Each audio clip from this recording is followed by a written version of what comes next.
Okay, let's get some analysis on this, shall we? James Dorsey is a senior fellow at Singapore's Middle East Institute, and he joins me live on the line from Singapore.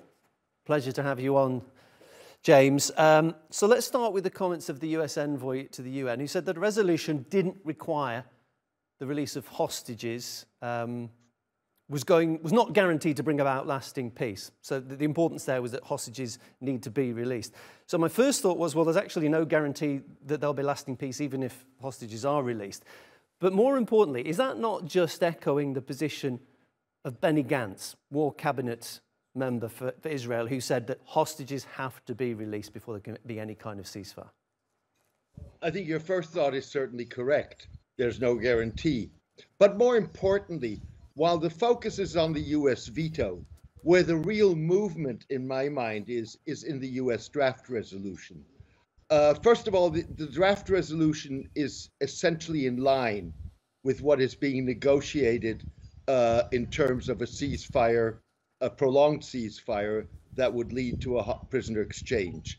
In those negotiations, all parties, with the exception of Israel, have essentially agreed that this would be a prolonged ceasefire that in the second phase would lead to negotiations for a permanent ceasefire.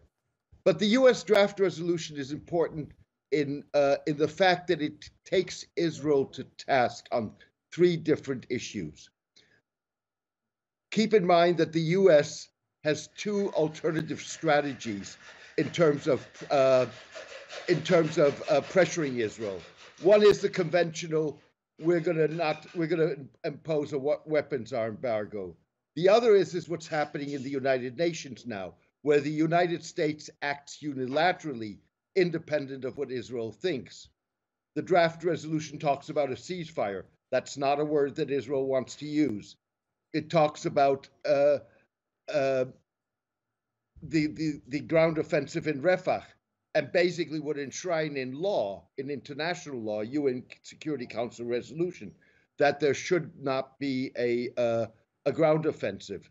So I think what's really now going to be important, whether or not the other Security Council members recognize that there's significance in what the US draft is doing, the first US draft resolution since the war started, or whether we're going to see more politicking.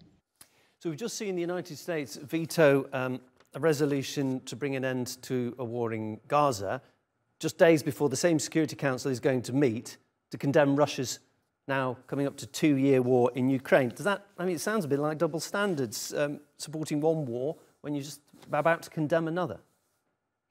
The double standards are beyond doubt.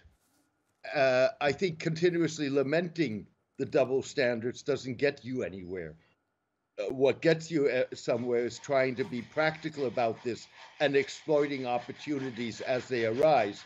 That is not to condone the double standards, but they are simply not, at this point, a fact of life.